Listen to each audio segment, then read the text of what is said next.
Jay Calderon of Fight Hook News here with Steven Espinosa. How you doing, boss? I'm good, brother. How are you? Good, good, good. Tomorrow night, the big fight. Tim Tszyu returns, coming back to America to fight for a world title against Brockman for the IBF junior middleweight title.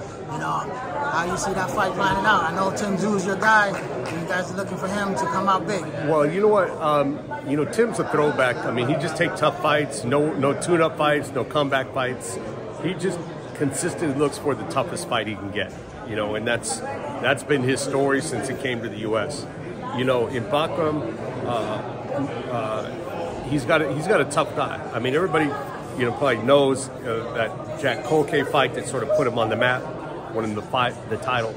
But not everybody realizes, as a Muslim, he was going through Ramadan, and that fight was on the 27th day of Ramadan.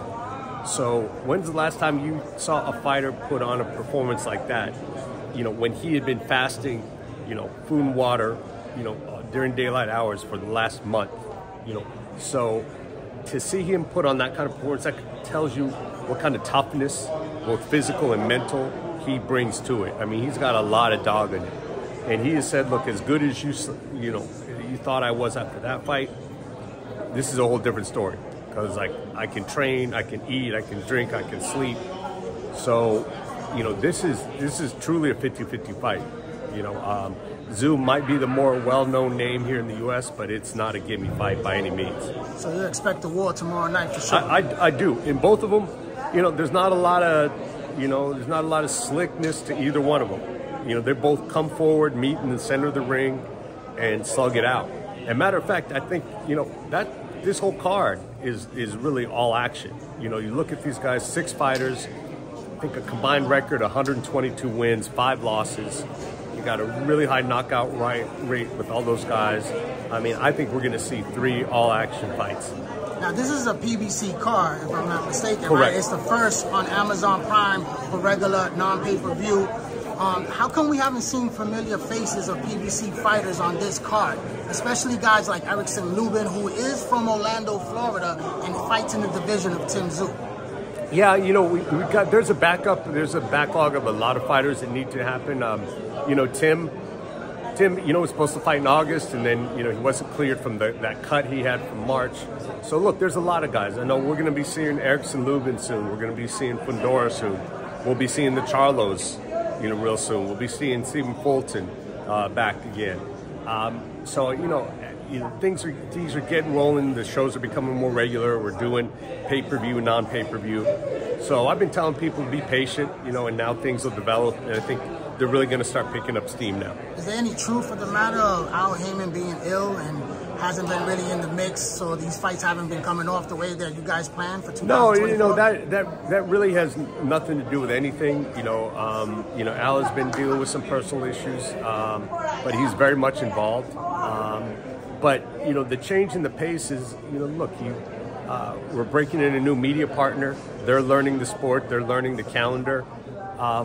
And if you look back at Showtime's first year in the business, it wasn't like we were doing 20 fights a year like we were toward the end. So I expect, this thing to, pick up steam and snowball as Amazon becomes more and more comfortable with televising the sport. Now, is there any truth to the matter of Jamal Charlo facing Demetrius Boo Boo Andretti? That's a really interesting fight. That is one fight that is being discussed. Might be the next fight, could be, within the next 6 or 9 months. But there's a lot of good matchups. There's good matchups for Jamal and Jermell. I mean, I know people want to write them off. There've been some ups and downs, but, I've been talking to Jermell. He's anxious to get back. He's anxious to show everybody that, he had a bad night against Canelo, but that's not who he is. Jamal's been out, has got some stuff going on. He's anxious to get back.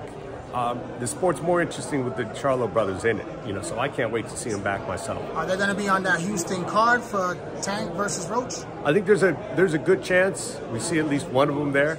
But look, I know Jermell is going to be watching this Tszyu fight. At one time, that was the biggest fight to make in the division.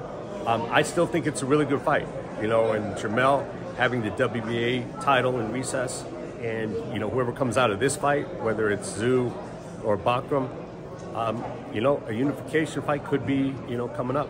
Now, a fight that a lot of fans are getting very excited on the PBC side is David Morrell versus David Benavidez. That is a super fight that fans are excited about because of the style matchup between both.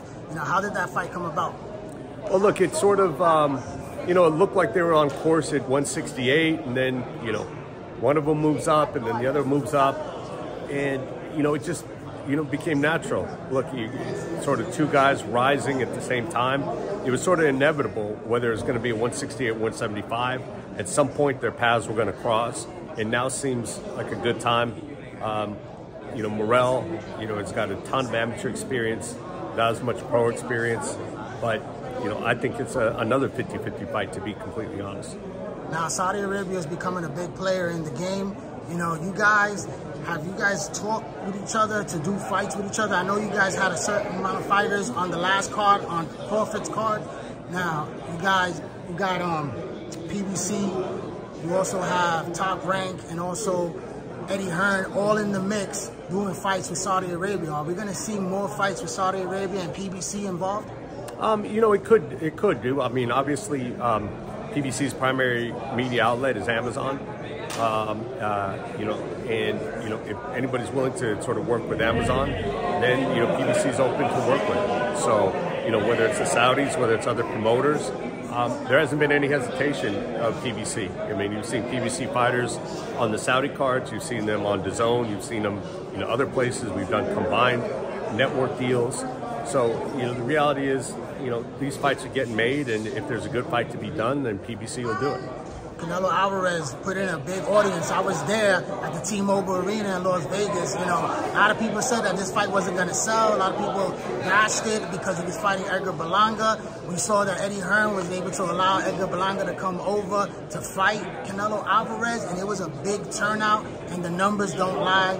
We saw what Canelo Alvarez is. He's the star and the face of boxing still. You know, what's next for Canelo Alvarez? Who are the guys that you guys are looking at as potential opponents for Canelo? Well, you know, at this point, you know, it becomes harder and harder because, you know, Canelo's really, he's cleaned up the division. You know, there are, you know, challenges for him at 175, he's mentioned. You know, we'll figure out what's going on with Bivol and Beterbiev. You know, I still think, look, I still think there's a possibility, or maybe at some point, you know, a Benavidez fight gets done or a Morrell fight gets done.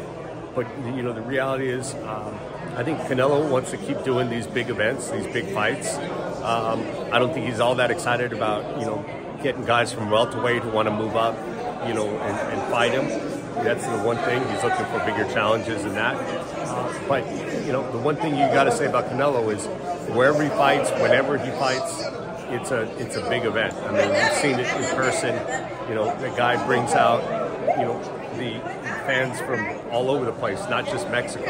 You know, those are the big events. Thank you for your time. I hope to see more events by PBC in 2025.